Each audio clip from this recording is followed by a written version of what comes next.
हनुमान जी की पूजा से जुड़ी हुई कुछ महत्वपूर्ण बातें जो कि आपको पता होनी चाहिए। नंबर 1, हनुमान जी के ऊपर अगर कोई नारियल बिना तोड़े चढ़ा देता है तो उसके ऊपर हनुमान जी की साक्षात कृपा बन जाती है और हनुमान जी उसके घर की रक्षा स्वयं करते हैं। नंबर 2, अपना काम हनुमान जी को सौंपने के लिए या दुश्मन से छुटकारा पाने के लिए तो हनुमान जी को पान बीड़ा का प्रसाद चढ़ाइए। नंबर 3, जो भी व्यक्ति हनुमान जी को मंगलवार को चने और गुड़ का प्रसाद चढ़ाता है उसके घर में कभी भी झगड़ा फसाद कलेश नहीं होता है। नंबर 4, अगर आपके ऊपर किसी देवी देवता की कृपा नहीं हो रही है तो हनुमान जी को इमरती का भोग लगाएं। नंबर 5, अगर आपको कोई भी काम नहीं बनना है और हर एक काम बिगड़ता चला जा रहा है तो मंगलवार को आप हनुमान जी को बूंदी के लड्डू जरूर चढ़ाएं। अगर आप भी हनुमान जी के सेवक और अनन्य भक्त हैं तो इन बातों का ध्यान जरूर रखिए और सबको ये वीडियो शेयर कर दीजिए। निर्जला एकादशी है सबसे बड़ी एकादशी जिसे कहते हैं।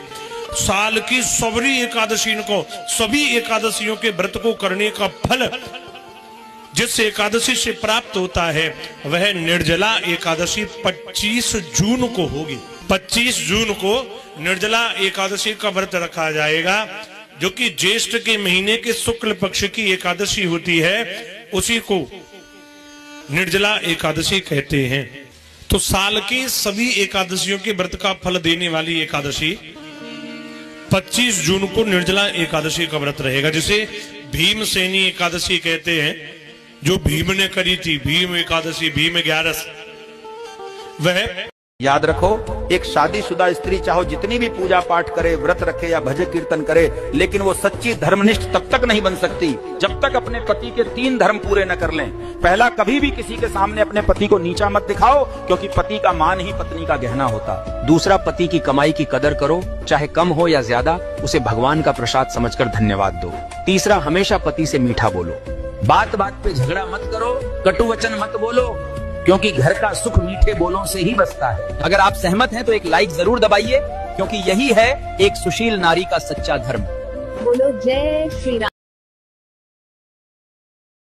पीपल पर जिसने जल चढ़ाना शुरू कर दिया, मीठा जल, आप जल चढ़ाओ पीपल को तो पानी बह के नीचे आ जाता है, मिट्टी गीली हो जाती है, उस मिट्टी से पहले पीपल को तिलक करो, फिर खुद को टीका करो।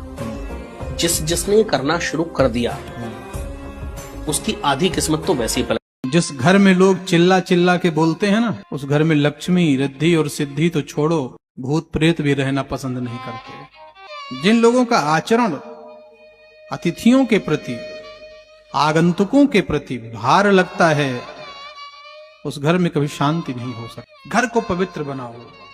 तुलसी की डंठल से दिया जलाने पर एक दिया जलाने का फल 10,000 दिए के बराबर होता है। इसमें दोनों बात है। तुलसी की डंडी लें, उसके ऊपर ऐसे ही कलावा लपेड़ें और उसको घी में डुबोएं। रोज नहीं कर सकते हो तो एकादशी वाले दिन तो आप जितनी देर के लिए 11 की कथा सुनते हैं उतनी देर के लिए तुलसी की डंठल की जोत ही तैयार करके उसे जलाकर कथा सुनिए, आनंद हो जाएगा। अमावस्या है 15 जून को, सोमवती अमावस्या।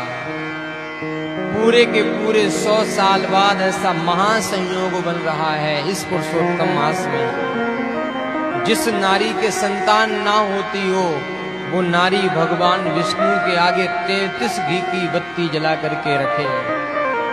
भगवान विष्णु के आगे ओम नमो भगवते वासुदेवाय इस मंत्र का सोमवती अमावस्या से नित्य 1 माला जाप करे, उस नारी को 1 वर्ष के अंदर संतान हो जाएगी। इस अधिक मास की सोमवती अमावस्या का इतना ज्यादा फल है। अगर आपके पास पैसा जुड़ ही नहीं पा रहा है तो हनुमान जी का यह छोटा सा उपाय बता रहा हूं, करके देख लीजिए। देखिए, हनुमान जी को गुड़ और चना तो बहुत ज्यादा पसंद होता है। अगर कोई भी इंसान गुड़ और चने का भोग लगाकर हनुमान जी को यह गुड़ और चना ज्यादा रूप में ज्यादा लोगों को दान कर देता है, उसके ऊपर हनुमान जी की विशेष कृपा होती है। और ऐसा इंसान जो उपाय करा होता है उसको किसी भी तरीके से कोई ना कोई ऐसा जुगाड़ बनेगा, सोर्स बनेगा कि पैसा आएगा, और रुका हुआ पैसा भी आता है, कर्ज दिया हुआ भी पैसा वापस आता है और नए पैसे के स्रोत भी बनते हैं।